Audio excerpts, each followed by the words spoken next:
নমস্কার বন্ধুরা, মিস্টার আর মিসেস কুকিয়ারে তোমাদের সকলকে জানাই আর একবার স্বাগত। আজকে ভিডিও শুরুতেই বলে রাখি, যারা আগের ভিডিওতে কমেন্ট করেছো, যারা পুরো ভিডিওটা দেখে আমাকে জানিয়েছো খুব ভালো লেগেছে, তাদেরকে অসংখ্য ধন্যবাদ আর পুরো ভিডিওটা দেখার জন্য। আর যারা এখনো পর্যন্ত আমার চ্যানেলে নতুন বন্ধু আছো, এখনো পর্যন্ত আমার চ্যানেলটাকে সাবস্ক্রাইব করনি, তাড়াতাড়ি করে সাবস্ক্রাইব করে নাও। পাশে থাকা বেল আইকনটা ক্লিক করতে একদম ভুলো না, কারণ নতুন নতুন আরো সুন্দর সুন্দর রেসিপি তোমরা পেতে চলেছো। তার জন্য কিন্তু অতি অবশ্যই চ্যানেলটাকে সাবস্ক্রাইব করে রাখতে হবে। বেশি কথা না বলে চলে আসি রেসিপিতে। আজকে কিন্তু প্রভু জগন্নাথ দেবের 56 ভোগের মধ্যে অতি প্রিয় একটা রেসিপি কণিকা। কণিকা কিন্তু খুব সহজে বাড়িতে চটজলদি তোমরা বানিয়ে ফেলতে পারবে। আর আজকে আমি বানাচ্ছি গোবিন্দভোগ চাল দিয়ে। সাধারণত আমরা বাড়িতে ঠাকুরের পুজোর জন্য গোবিন্দভোগ চালটাই ব্যবহার করি, তাই আজকের রেসিপি কিন্তু কণিকা, সেটা বানাবো গোবিন্দভোগ চাল দিয়ে। খুব ঝটপট, বেশিক্ষণ কিন্তু এই রেসিপি বানাতে টাইম লাগে না। 10 মিনিটের মধ্যেই তোমরা 10 থেকে 15 মিনিটে বাড়িতে বানিয়ে ফেলতে পারবে। চলো দেখে নিই আজকের রেসিপি কণিকা। আজকের রেসিপিটা বানানোর জন্য এখানে আমরা গোবিন্দভোগ চাল ব্যবহার করেছি। এখানে আমরা 1.5 কাপ পরিমাণে গোবিন্দভোগ চাল ব্যবহার করছি। চালটাকে আমরা নেওয়ার পরে এটাকে আমরা ভালো করে জল দিয়ে ধুয়ে নেব। চালটাকে আমরা নিয়েছি, নিয়ে জলটাকে দিয়ে ভালো করে ধুয়ে নিচ্ছি। চালটাকে জল দিয়ে ভালো করে ধুয়ে নেওয়ার পরে চালটা অবশ্যই জলটা ভালো করে ঝরিয়ে তারপরেই কিন্তু রাখতে হবে। আর এই রেসিপিটা বানানোর জন্য আমি গোবিন্দভোগ চাল ব্যবহার করেছি। কণিকা বানানোর জন্য তোমরা কিন্তু এখানে দেরাদুন রাইস ব্যবহার করতে পারো। যেহেতু ঠাকুরের ভোগের ক্ষেত্রে ব্যবহার করা হবে, তাই গোবিন্দভোগ চালটাই কিন্তু আমি ব্যবহার করেছি। এরপরে এখানে নিয়েছি কাজু বাদাম কিশমিশ, আর নিয়েছি গোটা গরম মশলা, তেজপাতা, আর লাগছে এখানে গরম মশলা বাটা। গরম মশলা বাড়িতে আমি বেটে নিয়েছি। ভোগের জন্যে যদি বাটা গরম মশলা ব্যবহার করা হয় তাহলে কিন্তু টেস্টটা অনেক ভালো আসে।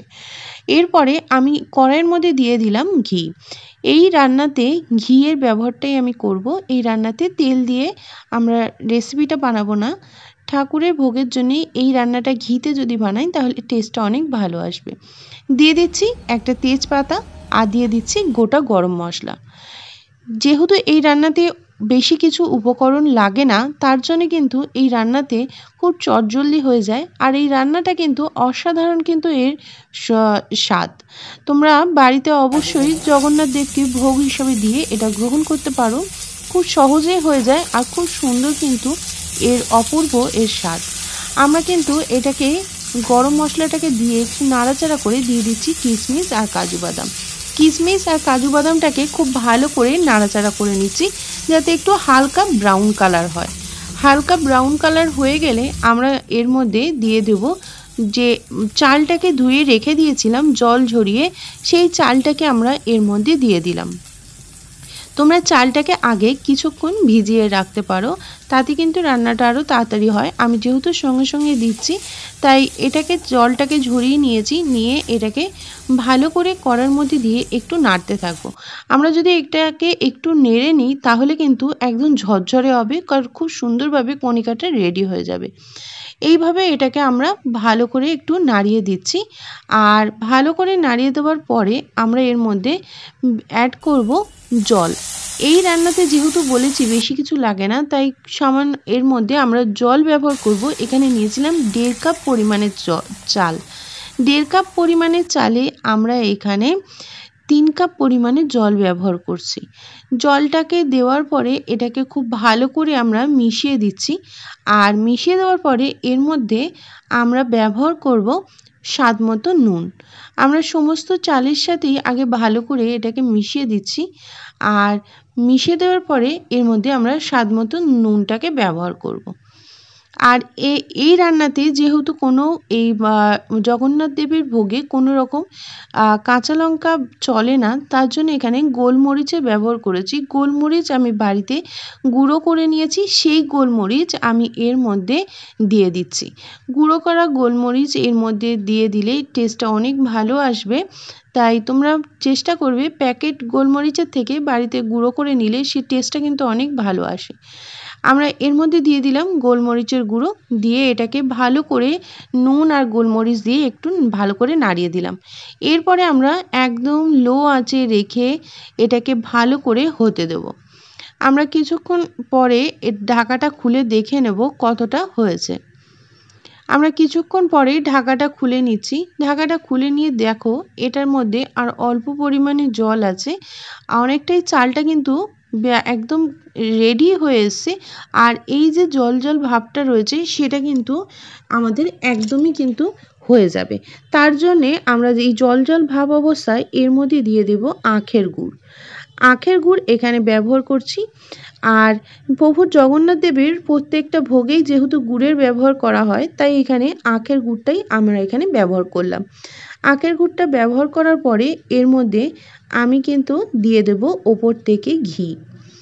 ঘি আর আখের গুড়টাকে দিয়ে আমরা ভালো করে এটাকে নাড়িয়ে চাড়িয়ে নেব। আর দিয়ে দেব এর মধ্যে যে গরম মশলা বেটে রেখে দিয়েছিলাম সেই গরম মশলা বাটাটা। প্রথমে আখের গুড় আর এখানে গরম মশলা বাটাটাকে দিয়ে আমরা ভালো করে নাড়িয়ে চাড়িয়ে এটাকে একটু মিক্সড করে দিচ্ছি। এই যে জলজলে ভাবটা দেখছো এটা কিন্তু একদম শুকিয়ে যাবে, এটাতে কোনো ভয় পাওয়ার দরকার নেই। আর চালগুলো একটু নাড়ানোর সময় একটু আলতো হাতে এটাকে নাড়িয়ে চাড়িয়ে দেবে যাতে চালগুলো একদম ভেঙে না যায়। আর এটাকে একটু নাড়িয়ে চাড়িয়ে দেওয়ার পরে আমরা বলেছিলাম যে এর মধ্যে ওপর থেকে একটু ঘি ছড়িয়ে দেবো। ঘিটা দেওয়ার পরে 1 চামচ মতো ঘি দেওয়ার পরে ঢাকা দিয়ে রেখে দেবো। এটাকে লো আঁচে ভালো করে ঢাকা দিয়ে রেখে দেওয়ার পরে ঢাকাটা খুলে তোমাদেরকে দেখিয়ে দিচ্ছি। দেখো কত সুন্দর জলটাকে শুকিয়ে গেছে আর খুব সুন্দরভাবে ঝরঝরে হয়ে গেছে। যেহেতু এটা গোবিন্দভোগ চাল তাই এটা আমাদের এটা কিন্তু খুব সহজেই আর খুব তাড়াতাড়ি এটা হয়ে যায়। আর খুব সুন্দরভাবে ঝরঝরে হয়ে গেছে। আর এটা আমি একদম ঠান্ডা করতে রেখে দিলে আরোই কিন্তু খুব সুন্দর হয়ে যাবে। এরপরে আমরা একটা পাত্রের মধ্যে নিয়ে নিচ্ছি। আর এখানে আমি মাটির থালা ইউজ করছি। মাটির পাত্রের মধ্যে আমরা এখানে কণিকাটাকে রেডি করে নিচ্ছি। দেখতেই পেলে খুব চটজলদি হয়ে যায় আর একদম কম টাইমের মধ্যে কম সময়ে তোমরা কিন্তু ঠাকুরকে এইভাবে প্রভু জগন্নাথ দেবকে ভোগ বানিয়ে তোমরা অবশ্যই এই ভোগটা দিতে পারো। ওপর থেকে আমরা কিশমিশ আর বাদাম ছড়িয়ে দিয়েছিলাম আর এর ওপর থেকে দিয়ে দিয়েছি তুলসী পাতা। আমাদের রেডি হয়ে গেছে কণিকা। আর খুব চটজলদি যেহেতু এই ভোগটা হয়ে যায়, তোমরা বাড়িতে রথের দিন প্রভু জগন্নাথ দেবকে এই ভোগটা অবশ্যই দিতে পারো। আর তাহলে আজকের রেসিপিটা কেমন লাগলো অবশ্যই কিন্তু কমেন্টের মাধ্যমে জানাতে ভুলো না। আর ওপর থেকে আমি ছড়িয়ে দিয়েছিলাম কিছু ড্রাই গোলাপের পাপড়ি, সম্পূর্ণ অপশনাল। কোনো রকম এখানে গোলাপের পাপড়িটা আমি ব্যবহার করেছি যাতে একটু দেখতে সুন্দর লাগে, আর তোমরা না চাইলে নাও ব্যবহার করতে পারো। তাহলে আমাদের ঝটপট রেডি হয়ে গেল আজকের রেসিপি কণিকা। অবশ্যই যারা এতক্ষণ ধরে ভিডিওটা দেখছিলে তাদেরকে অসংখ্য ধন্যবাদ। আর কেমন লাগলো কমেন্টের মাধ্যমে জানাতে ভুলো না। ভালো লাগলে একটা লাইক করে দিও। যারা নতুন বন্ধু আছো এখনো পর্যন্ত আমার চ্যানেলটাকে সাবস্ক্রাইব করনি, তাড়াতাড়ি করে সাবস্ক্রাইব করে নাও। পাশে থাকা বেল আইকনটা ক্লিক করতে একদম ভুলো না। চলো আজকের মতো রেসিপি এই পর্যন্তই। আর আবারও ফিরে আসবো পরবর্তী কোনো রেসিপি নিয়ে। ততক্ষণে তোমরা ভালো থাকবে, সুস্থ থাকবে। আজকের মতো এই পর্যন্ত।